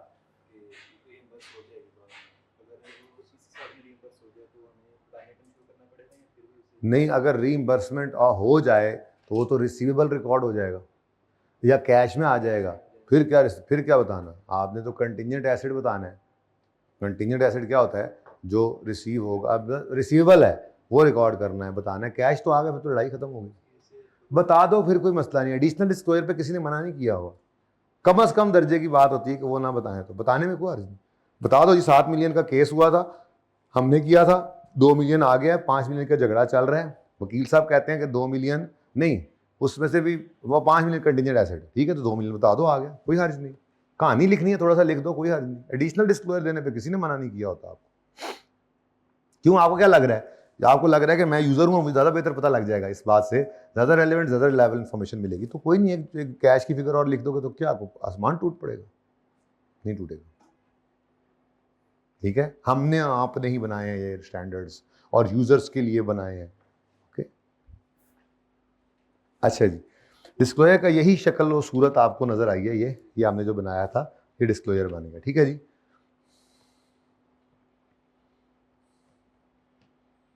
वैसे बहरहाल ये आप लोगों को याद नहीं भी है तो आप याद करें, लेक्चर नंबर कभी रेफर कर देना कोई बच्चा, तो मैं कह दूं उनको कि जिन्होंने नहीं लिया हुआ था, कोई बच्चा बता सकता है किस लेक्चर में पढ़ा, ऐसे नहीं याद। ये हज के दिनों में मैंने दिया था लेक्चर, बहुत इंपॉर्टेंट है ये थ्योरी, बहुत इंपॉर्टेंट है, ठीक है। ये 2 सफ़े हैं इफ्रिक 1 के, बहुत इंपॉर्टेंट है, ओके। सिर्फ एग्जाम टिप्स मैंने दोबारा पढ़ाते हुए, ज़रा कोई मसला आया था तो एक बार पढ़ा दी थी, ये भी पढ़ी हुई थी एग्जाम टिप्स, ठीक है। तो ये पेज नंबर 81829 और पेज नंबर 830 इफ्रिक 1 की थ्योरी है। छोटी छोटी बातें हैं, बड़ी आसान है लेकिन पढ़ी हुई हैं, ठीक है जी। लेक्चर 93B, जज़ाकल्लाह बेटा, जज़ाकल्लाह। 93B हैं? नहीं नहीं नहीं, जिस दिन मैंने पूछा था उस दिन 93B थी और उस दिन मैंने ये पढ़ाया होगा, शायद उस दिन मैंने ये पढ़ाया होगा पॉइंट, ठीक है ना। चलें खैर, बुलाओ वसीम को अभी ढूंढ लेते, टेंशन ही कोई नहीं, बुलाओ वसीम, ठीक है जी। हम उसको लगा देते हैं कि वो लेक्चर देखेगा जाके बैठ के, ठीक है ना, उसमें से निकाल लेगा, कोई मसला नहीं। अब देखें जी, ज़रा मैं ज़रा गो थ्रू कर लूँ इसको, इस चैप्टर से जान छूटी हमारी। क्या सर, ये कुछ MCQs मैंने करा दिए हुए हैं, पास पेपर ICAP वाले पता है मैं करवा दिया करता हूँ, बाकी MCQs रिवीजन प्लान वाले कर लीजिएगा। और बहरहाल ये छोटी छोटी चीज़ें जो है ना, मैंने कहा कर लीजिएगा, कोई मसला हो तो पूछ लीजिएगा, ये 1-2 दिन में कर लीजिएगा, क्योंकि आपका मॉक आगे 27 से शुरू अगर हो तो आपका मेरे ख्याल में 2 अगस्त को बनी जानी है बारी, सबसे आखिरी होता है ना कॉर्पोरेट रिपोर्टिंग का, तो मॉक की तैयारी करनी है। तो ये छोटी मोटी चीज़ें मैं 1-2 दिन में मीटिंग रखूँगा, उसमें फिर पूछ लेना आगे कोई रह जाती है, कोई MCQ समझ नहीं आता, ठीक है जी। मीटिंग में आप फिजिकल वालों को बुला लूँगा ना, ऑनलाइन वालों के साथ ही बुला लूँगा, ठीक है, ओके। अच्छा जी, अब आ जाइए ज़रा अपने रीसेंट अटैम्प्ट पे, फिर ब्रेक भी करनी है हमने। कुछ बच्चे तो ब्रेक करने ही आए हुए हैं, आपको पता है, बीच में थोड़ा सा पढ़ भी लेते हैं चलो जी, चलो discuss how each of the above issues should be dealt with the CL's financial statements for the year 31 December 25. Support your answer in reference to CL is a listed company engaged in manufacturing of electrical appliances. CL's financial statements for the year 31 December are currently in the process. Today is 10 March. अच्छा जी, today is 10 March and are expected to be authorized for issue on, financial बस issue होने के करीब ही हैं, 10 मार्च पे हम बैठे हुए हैं, 15 मार्च को फाइनेंशियल स्टेटमेंट में इशू हो जाना है, ठीक है। तो ये IAS 10 भी लग सकता है ना। In December 25 defect in product manufactured by CL caused significant property damage to the, तो ये तो पास्ट इवेंट होता है, तो डैमेज कब हो चुकी है जी, हमारे साल में हो चुकी है। Based on legal advice received in December 25, CL offered the customer to settle the matter out of court for 28 million यानी हमने पहले ही खुद जाके, लीगल एडवाइज़र ने कहा भाईजान अगर वो कोर्ट चला गया ना तो फिर पढ़ने पड़ जाओगे तुम लोग, तो ऐसा करो, उसे कहो आउट ऑफ कोर्ट सेटलमेंट कर लें, यानी आ जाओ यार, नुकसान हुआ है हमारा, कुछ जो प्रोडक्ट मैन्युफैक्चर किया है ना उस वजह से आग लग गई ना, ठीक है, हमारी कोई प्रोडक्ट के अंदर मैन्युफैक्चरिंग डिफ़ॉल्ट था, कोई फ़र्क था जिस वजह से उसकी जो है वो आग लग गई और बड़ा नुकसान हो गया उसका, ठीक है। तो 28 मिलियन उसको हमने कहा ले लो, लेकिन वो नहीं आया और जनवरी में उसने रिजेक्ट करते हुए ऑफर लीगल क्लेम 40 मिलियन का कोर्ट से मांग दिया।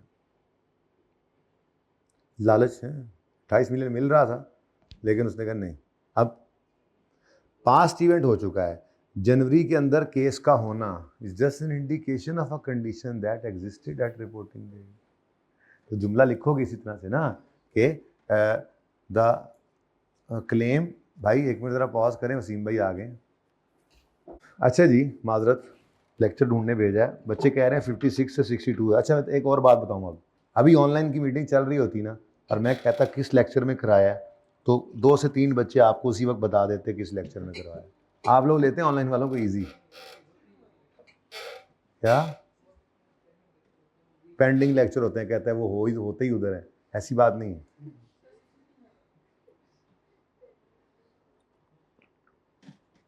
अच्छा पढ़ो आगे।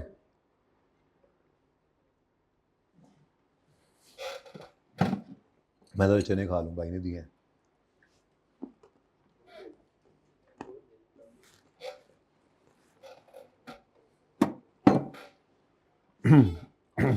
हाँ जी, आप क्या लिखोगे कि the legal claim after in January 26 is just an indication of a condition that existed at reporting date, that is defect in that is a damage of property due to defective products delivered by us। ठीक है ना, अब ये बात लिख दी तो आगे लिखोगे therefore it is an adjusting event। अब ये लिखने के बाद अब अगली बात देखनी है कि कितना रिकॉर्ड करें। 28 तो हमने ऑफर किया था, उसने 40 मांग लिया है। वकील साहब कह रहे हैं based on subsequent developments in proceedings CS legal council has now advised the CL that CL would lose the case and expected settlement by court वो 22 मिलियन है। अब 28 तो गया ना, अब गया। अब उसने 40 मांगा है और वकील साहब क्या कह रहे हैं जी, 22 देना पड़ेगा। जब आप तुम हार जाओगे 22 देना पड़ेगा। देना क्या पड़ेगा? 22। ऊपर हमने लिखा, यहाँ तक लिख दिया था मैंने, ठीक है, it is an adjusting event. अब आगे आप लिखेंगे पास्ट इवेंट वाली बात लिख दी हमने, ठीक है। अब outflow is probable and reliable estimate in this case as told by our legal counsel is 22 million, therefore a provision of 22 million shall be recorded in financial statements for the year 31 for the year ended 31 दिसंबर 2025। ठीक है, अगली बात along with disclosure भी हम लिखा करते हैं, ठीक है। अब उसने 40 मांगा है और वकील साहब 22 कह रहे हैं, तो वकील साहब ने फैसला थोड़े सुनाना है। तो फिर बाकी 18 क्या है? कंटिजेंट है, रिमोट तो नहीं है ना।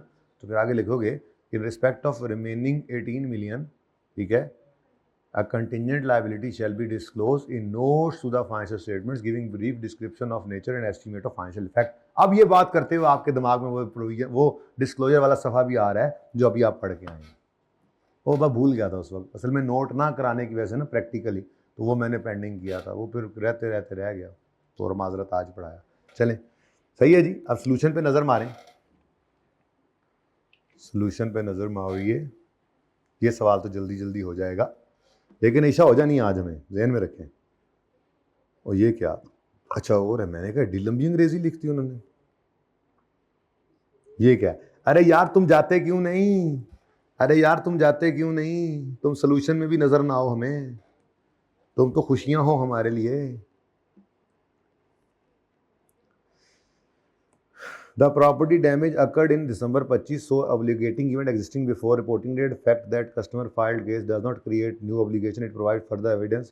वही हमारी पहली line, since legal advice led to offer out of court, it indicates that outflow was probable. Accordingly, a provision is required. Estimate of settlement was 28 at year end, but before financial statement was authorized, development in court proceeding, revised best estimate is by, since the information it is used to determining best, therefore provision shall be recorded. हमने तो disclosure की बात भी कर दी, ठीक है जी।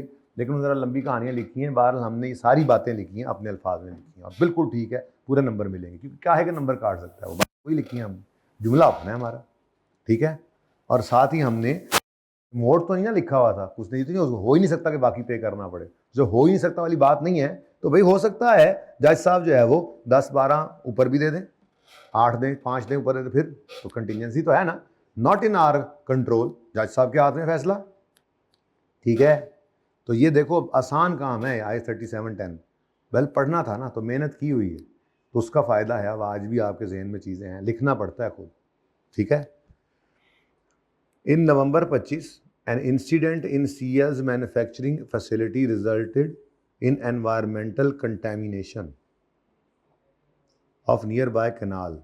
ओए होए होए, एक हादसा हुआ है, कोई प्लांट जो हमारा था, ठीक है, उसका कोई बॉयलर फट गया और उसके अंदर को बहुत ज़्यादा को वो हमने कोई शायद यूरेनियम के ऊपर वो पावर प्लांट बनाया हुआ था, थोड़ा सा होता है ना वो यूरेनियम के साथ भी पावर प्लांट चलते हैं ना, बहुत थोड़ी सी यूज़ करके पीसफुल पर्पसेस के लिए, और क्या यूरेनियम का यूज़ होता है। तो मसलन हमारा प्लांट जो था उसमें से कुछ थोड़ा सा ख़तरनाक मवाद बह के कनाल में नहर में चला गया, और वो नहर जो है वो ख़राब हो गई। एज अब ये नवंबर में हो चुका हुआ है, पास्ट इवेंट इज़ कंटेमिनेशन, ठीक है। At 31 December no formal notice has been received from the environmental authority. अभी तक हमारी हुकूमत को होश नहीं आया। Based on similar incidents with in the industry, management believed that likelihood of penalty was possible but not probable with a potential fine approximately 12 million का। अब ईयर एंड के ऊपर खड़े होकर इनको क्या लग रहा है, पॉसिबल ऑब्लिगेशन है, तो इसका क्या देंगे, डिस्क्लोजर। अच्छा, लेकिन 31 दिसंबर पे ये सोच थी, अभी 10 मार्च है, ठीक है। On 5 March environmental authority issued a show cause notice requiring explanation of the incident. तशरीफ लाइए ज़रा, थाने आओ पाए। अच्छा, legal advisers have cautioned management that detailed disclosure of this matter in ओए होए। अच्छा, वो बात आ गई। लीगल एडवाइजर ने क्या कहा है मैनेजमेंट को कि detailed disclosure of this matter in financial statements may adversely affect CL's position in subsequent proceedings. अब क्या करें, डिस्क्लोजर दे भी सही और नहीं भी सही, ठीक है ना। तो अब आप लिखेंगे कि कंटेमिनेशन क्या है जी, the formal notice received after year end यानी on 5 March is just an indication of condition that existed at reporting date, that is incident of environmental contamination in November 2025। Therefore it is an adjusting event. However, as the outflow is possible not probable, therefore a contingent liability shall be disclosed in notes to the financial statements, full stop. However, as legal advisors, as per legal advisor view, management's detailed disclosure of this matter may adversely affect CL's position in subsequent proceedings. Therefore, a summarized disclosure along with fact that this disclosure summarized shall be disclosed in notes to the financial statements. मैंने अपने अल्फाज में लिखने की कोशिश की थोड़ी सी, ठीक है जी। The contamination occurred in November, so obligating had existed before, although no formal notice has been received. Under 37, when an outflow is possible but not probable, no provision is recorded. Matter should be treated as contingent liability. The show cause notice issued on relates to same contamination. However, it does not establish how that outflow is probable. वो अभी भी probable नहीं लग रहा. Therefore, it does not result in recognition of provision. But contingent liability disclosure should be updated to reflect the notice in accordance with IS 10. कहता है updated disclosure, याद आ रहा है IS 10? ये मादरत, ये बात मैं भूल गया हूँ, ये भी लिखनी चाहिए थी, ठीक है ना, पढ़ा हुआ है हमने। Although legal advisor have cautioned that detailed disclosure may prejudice company's position, I-37 still requires disclosure of contingent liability. देना है disclosure. Where full disclosure would seriously prejudice the entity's position, CL may limit the disclosure to general nature and matter must state the further information has not been disclosed for this reason. बताना पड़ेगा, ठीक है। तो ये एक ज़रा different जुमला आया। खैर, अगर किसी को ये लिखना ना आता, आधा लिखता तो आधा नंबर, एक पूरा लिखता तो पूरा नंबर, नहीं लिखता तो एक नंबर कट जाता, 1-1.5 नंबर ही हो गया, स्कोर क्या, ज़्यादा परेशान है। लेकिन पढ़ा जाता है, हर दफ़ा पढ़ाया जाता है, ठीक है। CL sells one of its appliances with 1 year warranty under which it takes to repair, replace defective units free of charge. During 25, CL sold 12 lakh units based on past practice. 12% of units develop minor defects, जिसकी cost 300 रुपये सही करने की आती है। 6% develop major defect, जिसकी सही करने की कॉस्ट 1200 रुपये आती है। और in the first year after sale during the 2025, CL ने रिपेयर कर भी लिए हैं 40,000 माइनर डिफेक्ट और 32,000 major defect, resulting in relating to unit sold in 2025, ठीक है जी। अब in February 26, CL announced that it would extend warranty period for all units sold during 2025 for 1 year warranty to 2 year in order to enhance customer confidence. कहानी समझ आ रही है। 25 में 12 lakh units बेचे थे 1 ईयर वारंटी के साथ, और अंदाज़ा है कि 12% और 6% मेजर और माइनर डिफेक्ट वाले, 12% मेजर माइनर वाले और 6% मेजर डिफेक्ट वाले आते हैं, और उनकी रिपेयर कॉस्ट ये अंदाज़ा था।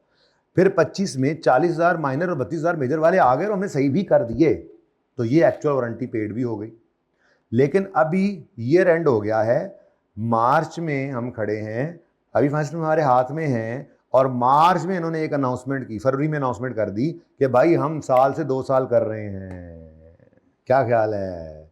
Management estimates that in second year after sale a further 15% of units will require major and 8% will require minor and 8% will require major repair at the same repair cost. मेरा सवाल है भाई, पुराना तो चलो ठीक है, 15 लाख यूनिट्स, 6% मेजर और 12% माइनर डिफेक्ट वाले तो आएंगे, इसकी तो प्रोविजन बनती है, हमारे साल में सेल हो चुकी है विद वारंटी। लेकिन जो आफ्टर ईयर एंड हमने अनाउंसमेंट की है उसकी प्रोविजन बुक करें, सेल तो उसकी भी हो सकी है ईयर एंड से पहले, sale with warranty of 2 years year end से पहले हो गई थी। गौर करो मेरे अल्फाज पे, sale with warranty of 2 years year end से पहले हो गई थी, ईयर एंड से पहले 1 ईयर वारंटी के साथ सेल हुई थी, और 2 ईयर वाली वारंटी के साथ सेल वाली बात अनाउंसमेंट हो ही कब रही है, ईयर एंड के बाद, इसलिए ईयर एंड वाली अनाउंसमेंट को इग्नोर करना है, ठीक है। और प्रोविजन क्रिएट करनी है बहुत सादा तरीके से। पहले बताओ जी, एक्सपेंस ओपनिंग पहला साल था 0, expense 1200 units, 12 lakh unit, 1.2 million units, calculator मारो जरा, 12% 300 प्लस जी 1.2 इंटू 6% इंटू, किधर गया, कितनी कॉस्ट है मेजर वाली, 1200, सही है। टोटल बताओ जी, 129.6 एक्सपेंस बुक किया, और पेड यानी वारंटी पेड ऑलरेडी कितनी है, वो कहता है जी 40,000 माइनर, 300 रुपये की कॉस्ट वाले, प्लस 32,000 मेजर रिपेयर वाले, ये कितनी कॉस्ट पे है, 1200। हाँ, ये ऑलरेडी हम इनकर कर भी चुके, बोलो 5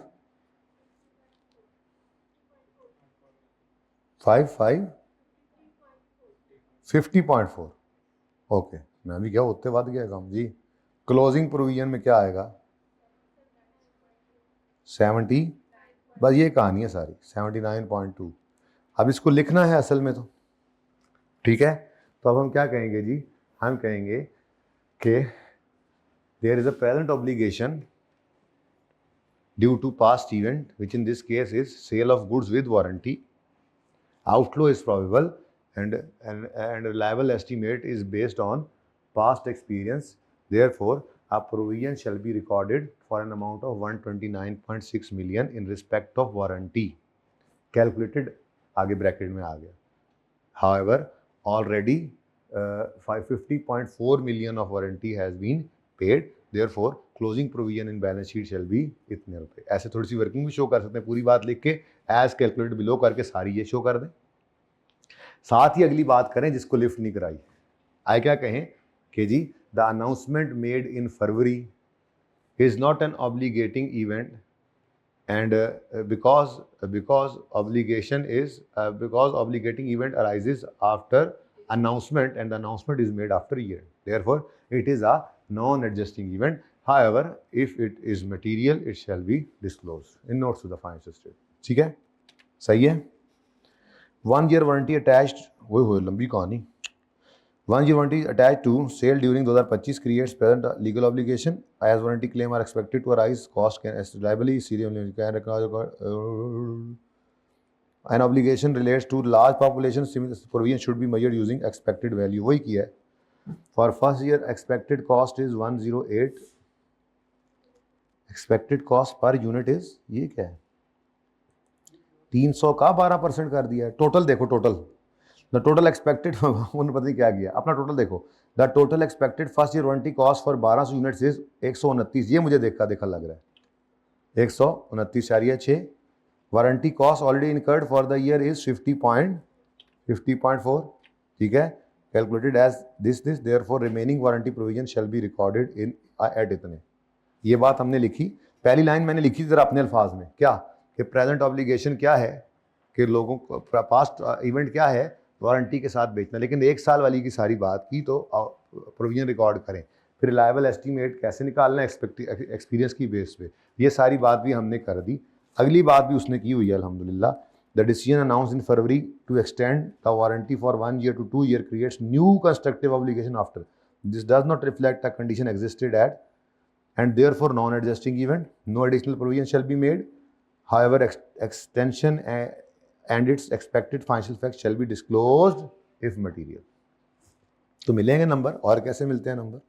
लिखने पे यही बातें लिख रहे हो आप भी, कोई नई बात तो नहीं देख रहे आप। At 31 number 25, CL had trade receivable of 30 million from major customer. During second half of 25 customer के हालात माड़े हो रहे थे। CL recorded a loss allowance 20% का अगेंस्ट रिसीवेबल, लेकिन 25 जनवरी को वो माड़े हो गए और अब एक्सपेक्टेड है कि सिर्फ 30% ही आउटस्टैंडिंग बैलेंस का आएगा। अब 20% प्रोविजन बनाई थी उसको रिवर्स करो और 30% को राइट ऑफ कर दो। आप ये नहीं कह सकते कि ये बैंकरप्सी आफ्टर रिपोर्टिंग डेट है, क्योंकि ये बैंकरप्सी आफ्टर रिपोर्टिंग डेट जो है ये एग्जिस्ट करती थी, हालात तो उसके सेकंड हाफ से खराब होने शुरू हो गए थे। तो bankruptcy after reporting date provides an evidence of a condition that existed at reporting date, that is किधर गया, that is financial difficulties experienced by customer in second half of 2025. Therefore it is an adjusting event, ठीक है जी, and the already recorded provision shall be reversed and 30 million 30% of the debt shall be written off, ठीक है, by increasing expense and decreasing asset या decreasing asset, ठीक है जी। क्या recover होगा? हाँ 70% बैड डेट, ध्यान से पढ़ना है, मेरी तरह नहीं पढ़ना, मेरा तो पर्चा पास है। Customer financial difficulty during second half indicates impairment indicate existed reporting, the bankruptcy declared provides additional evidence, therefore adjusting event है और expected recovery is 30% of rupees 30 million, that is 9, so required allowance is 21. Since Cerium already recorded 6 million, तो additional impairment of 15 should be recorded। वो कह रहा है कि पहले से रिकॉर्डेड है, बाकी मजीद रिकॉर्ड कर लो, ठीक है। आप यूँ भी कहते हो प्रोविजन हटाओ, बैड टर्न ऑफ कर लो, बात तो एक ही, ठीक है, सही है। चलें जी, अब तो कुछ भी ना रह गया, पार्ट 5 को क्लोज कर दें, ब्रेक करते हैं।